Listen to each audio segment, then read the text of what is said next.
الدنيا ما تبقاش فيها ولا حيوانات ولا ثمار ولا اي حاجه، يدور على حاجه ثانيه ايه ياكل ويشرب منها. فنزل لوادي النيل، نزل من فوق لحد النيل تحت. احنا بنتكلم ان النيل بيمشي في كل ارض ايه مصر. اول ما نزل على النيل ابتدى يعمل بيوت جنب بعض. البيوت دي عملت ايه؟ قريه. القريه جنب قريه عملت مدينه. المدينه عملت اقليم. الاقليم عمل ايه؟ مملكه. الممالك حاربوا بعض، اصبح عندي مملكه في الشمال ومملكه في الجنوب. الاثنين دول بيحاربوا بعض ليه؟ عشان كل واحد بيفرض سيطرته. مين اللي ايه هيحكم، او مين اللي يقدر يسيطر على مصر كلها. خلينا نقول ان طول حكم الاسرات احنا بنتكلم دلوقتي على 30 اسره، مش هنتكلم بره التاريخ. 30 اسره كانوا بيحاولوا يوحدوا مصر. كل ما يوحدوا مصر، مصر ترجع تتفكك. ده احنا بنتكلم ان لسه ما دخلش عنصر اجنبي، ده يخش عنصر اجنبي من بره. وهنتكلم اهميه الشام والجنوب، وان مصر ما بتكتملش الا لما الشام تبقى تبع مصر، والجنوب اللي هو بنتكلم الصومال واريتريا وكل الجنوب تبع مصر برضه. لسه هنتكلم فيها قدام. فبنتكلم لما عملوا المملكتين حصل حاجه اسمها 9 مراحل توحيد.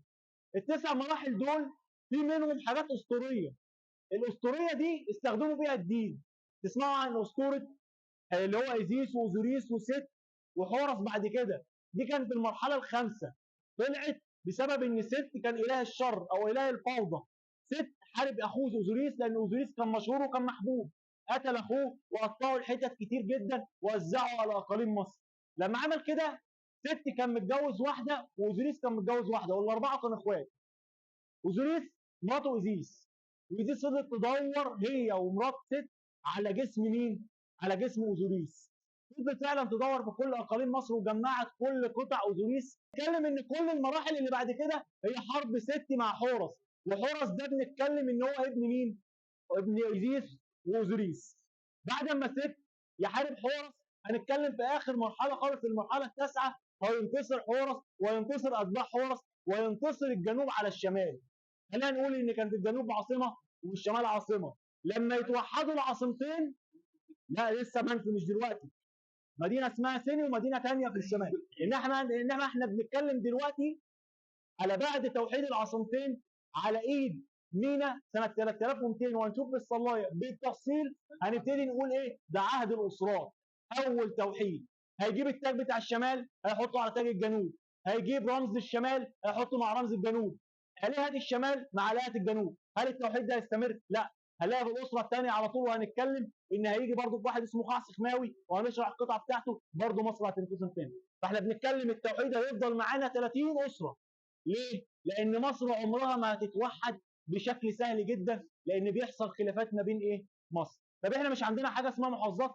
زمان كان اسمها اقاليم، وكان 42 اقليم، وكل اقليم معبود خاص. انت بتقول لي انت بتتكلم على الدين كتير ليه؟ مصر ما كانتش بتمشي الا بالدين، والى الان ما بتمشيش الا بالدين. اذا كان بيتكلم على مصر الاسرات، في عهد الاسرات اللي هو المصري القديم بيمشي بالدين، في عهد الرومان واليونان والاغريق بتمشي بالدين، في عهد الاسلام حتى بتمشي بالدين، وحتى في عصرنا الحالي بتمشي بالدين. ما ينفعش نمشي من غير الدين. الدين يا جماعه هو مفتاح السياسه، وهنتكلم ده على التفاصيل. فهم استخدموا الدين، وكل اقليم كان بيستخدم المعبود الخاص بتاعه عشان ياثر على مين؟ على الشعب.